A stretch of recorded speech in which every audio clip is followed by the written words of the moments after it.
Aduh, ya selamat pagi teman-teman. Pagi ini Dedek ya mau minum madu ya buat ibu-ibu yang anaknya sering sakit-sakitan. Ya lebih baik dikasih madu. Ya, mau buka ya deh maduna. Buka.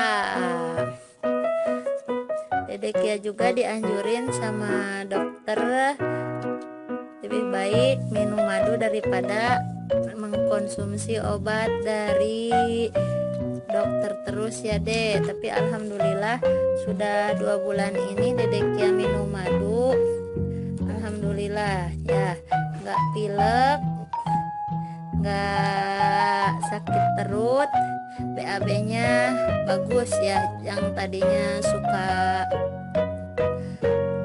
BAB-nya nggak beraturan dan sakit-sakitan terus ya deh, tapi alhamdulillah sekarang mah mendingan ya. Cobain aja ya deh ya. Yuk buka madunya ya, buka ya madunya.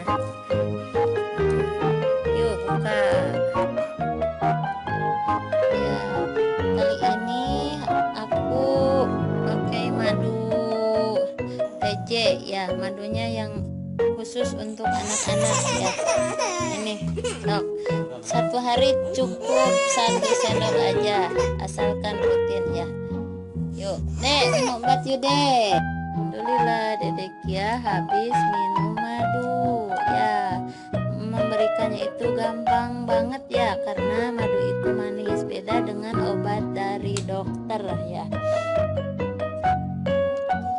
Ya bagi yang suka sakit-sakitan anaknya lebih baik beralih ke madu aja ya ibu-ibu.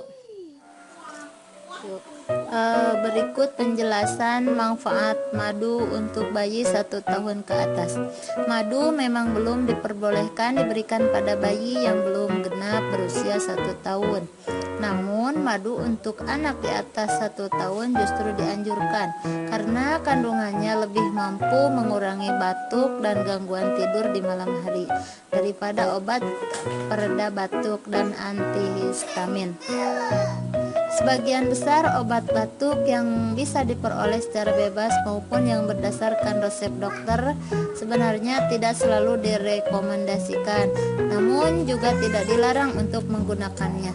Yang menjadi pertimbangan adalah risiko efek samping bagi anak-anak.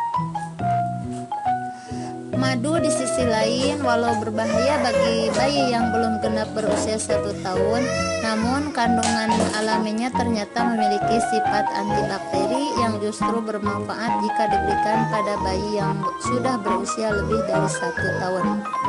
Anak berusia 1 tahun ke atas diperbolehkan mengkonsumsi madu karena sistem pencernaan tubuhnya telah berkembang dengan baik, sehingga mampu mengusir spora yang berasal dari bakteri Clostridium botulinum keluar dari tubuh. Hasil laboratorium lain yang berkaitan dengan madu menunjukkan bahwa madu mampu menghambat pertumbuhan bakteri Salmonella dan E. coli yang menyebabkan diare pada anak-anak. Madu juga terbukti bisa digunakan untuk mengobati luka borok, hidung tersumbat akibat alergi serbuk sari, dan sebagai pengganti gula pada penderita diabetes. Madu juga memiliki kandungan antioksidan yang itu penangkal radikal bebas yang mampu menjaga sel tubuh dari kerusakan. Semakin gelap warna madu, semakin tinggi pula tingkat antioksidannya.